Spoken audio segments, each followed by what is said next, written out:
Selepas kediaman berpagar dan berpengawal, kini rumah rakit pula dijadikan stor penyimpanan dadah oleh sindiket pengedaran dadah sebelum dipasarkan.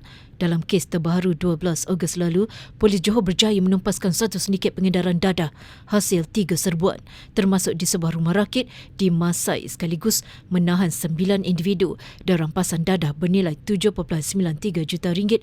Timbalan Ketua Polis Johor, Deputi Komisioner Hu Chuan Huat berkata, dalam semua serbuan itu, turut ditahan adalah dalang sindiket berkenaan yang berusia 54 tahun. Menurut beliau, hasil siasatan mendapati suspek pertama berperanan sebagai rana dan suspek kedua adalah pembantunya. Hasil siasatan dapati kesemua suspek mempunyai peranan masing-masing dalam sindiket ini. Suspek pertama berperanan sebagai rana, manakala peranan suspek kedua bertindak sebagai pembantu pada suspek pertama. Suspek ketiga pula berperanan sebagai storekeeper dan dipercayai terlibat dalam proses penyediaan dadah jenis jus. Suspek keempat dipercayai merupakan mastermind sindiket ini. Suspek kelima berperanan sebagai mekanik bot, sementara suspek keenam dan ketujuh bertindak sebagai penjaga rakit.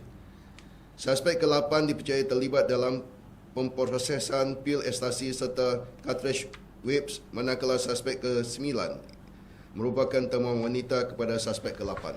Jumlah dadah yang dirampas mampu merosakkan anggaran seramai 323,441 orang.